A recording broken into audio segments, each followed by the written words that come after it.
नमस्कार, जय श्री राम। आप लोगों का स्वागत है पूजा गुप्ता चैनल में।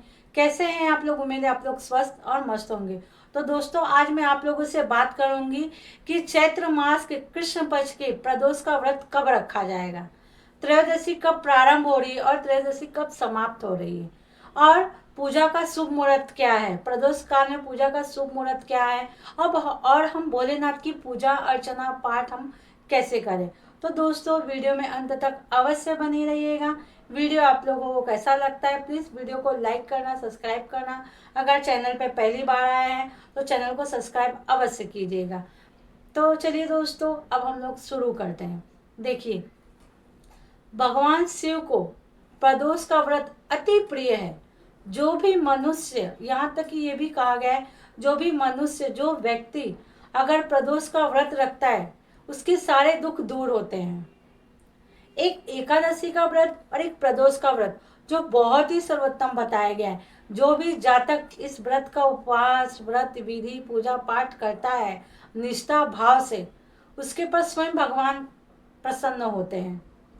दोस्तों, ये जो प्रदोष का व्रत है, इस दिन अगर आप निष्ठा भाव से, भक्ति भाव से, सच्चे हृदय से अगर आप व्रत रखते हैं तो मानो आपको इसका फल बहुत ही अच्छा होता है। घर में सुख समृद्धि धन संपत्ति की कमी नहीं होती है।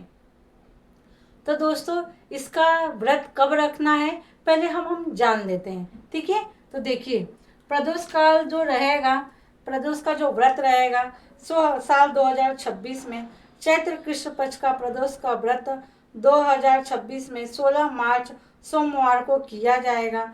और त्रयोदशी जो प्रारंभ होगी 16 मार्च सुबह 9:40 पे प्रारंभ हो जाएगी। त्रयोदशी जो समाप्त होगी वह 17 मार्च सुबह 9:23 पे समाप्त हो जाएगी।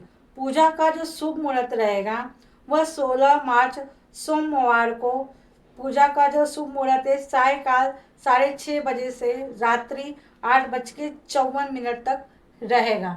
इस समय दोस्तों, आप लोगों को भगवान भोलेनाथ की विधि विधान से पूजा पाठ करना है। पहले मैं आपको इनका विधि बता देती हूँ। आपको प्रदोष के दिन आपको सुबह सवेरे जल्दी उठना है और सूर्य भगवान को जल अर्पित करना है, ठीक है। सूर्य भगवान को जल अर्पित करिए। भोलेनाथ के आगे बैठकर आप संकल्प लीजिए कि आज आपने प्रदोष का व्रत रखा है। भोलेनाथ का विधि विधान से पूजा पाठ अर्चना करिए। शिव परिवार की पूजा पाठ करना चाहिए। अगर आप मंदिर जाना है तो आप शाम के समय मंदिर जाइए, अगर दूर है तो आप सुबह भी जा सकते हैं। इस दिन आपको प्रदोष का व्रत कथा अवश्य पढ़ना चाहिए, ठीक है। भोलेनाथ का शिव चालीसा पढ़े, आप आरती करिए और उनका जो भोग में आप केला फल, जो भी ऋतु फल है, आप वो फल का भोग अवश्य लगाइए, ठीक है। उसके बाद आपको इस दिन बात का ध्यान रखना है कि काले और ब्लू कलर, काला और नीला कलर का वस्त्र आपको नहीं पहनना है। इस बात का अवश्य ध्यान रखिएगा। उसके बाद आप शाम के समय वापस शुद्ध होकर के आपको फिर शिव भगवान की पूजा पाठ अर्चना करना है। इस दिन अगर आप शाम के समय शिवलिंग जाते हैं, मंदिर जाते हैं और वहाँ शिवलिंग की विधि विधान से पूजा करते हैं तो दोस्तों बहुत ही अच्छा होता है। इस दिन आपको शिवलिंग पे दूध दही घी शहद शक्कर डाल के पंचामृत से अभिषेक करना चाहिए, दूध से अभिषेक करना चाहिए। काला तिल, चावल, मूंग, गेहूँ, ये सब चीज़ों से भगवान शिवलिंग पर आपको अर्पित करना चाहिए। गंगा जल, बेलपत्र, पुष्प, सफ़ेद चंदन, सफ़ेद फूल आपको यह सब भगवान शिव को अर्पित करना है। दोस्तों, इस दिन अगर आप खीर का भोग लगाते हैं तो बहुत ही उत्तम होता है। तो इस दिन आप कोशिश करें कि आप घर में खीर बनाएं और भगवान भोलेनाथ को चढ़ाएं। अगर आप मंदिर नहीं जा सकते तो कोई बात नहीं, आप अपने घर में बैठ करके भी भगवान शिव परिवार की पूजा विधि विधान से करिए। अगर आपके घर में शिवलिंग है तो ठीक है, अगर शिवलिंग नहीं है तो कोई बात नहीं, आप शिव परिवार की पूजा अच्छे से कर लीजिए। उसके बाद आपको एक बात का और ध्यान रखना है कि आपको कथा अवश्य पढ़ना। जैसे मैंने आपको बताया कि प्रदोष काल में आप प्रदोष व्रत का कथा अवश्य पढ़िए। अगर आप मंदिर जाते हैं तो एक घी का दीपक भी प्रज्वलित करिए। इस दिन केसर दूध से मिश्रित भगवान भोलेनाथ को चढ़ाना बहुत ही अच्छा होता है। इस दिन कम से कम 5 बेलपत्र तो अवश्य भगवान भोलेनाथ को आप चढ़ाइए, ठीक है। इस दिन शिव चालीसा पढ़िए, शिव स्तोत्र का पाठ पढ़िए, ओम नमः शिवाय जो मंत्र है उसका जाप करिए आप, ठीक है। तो आपको ये सब बातों का ध्यान रखना है।